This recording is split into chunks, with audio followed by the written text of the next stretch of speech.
সূর্য উঠছে এই মাত্র, চারদিক কুয়াশায় ভরা। মাঠে এখন তেমন কোনো লোক আসেনি।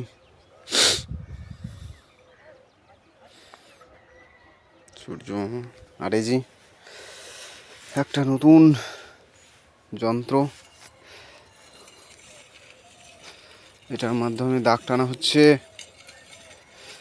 এইখানে আলু বসানো হবে। তা এই মেশিনটা খুবই সোজা, কোমরে ব্যথা করেনি। আগে আলাদা রকম পদ্ধতিতে দাগ টানা হতো, এখন 2022-এর পর থেকে অ্যাভেলেবেল এইগুলো, এখন 24-এ বেশি অ্যাভেলেবেল হয়ে গেছে। সুন্দর দাগ টানা হয়ে গেল। এই যে এখানে আলু বসানো হয়ে গেছে মাঠটাতে, এই যে সুন্দর দাগ টানা হয়ে গেছে।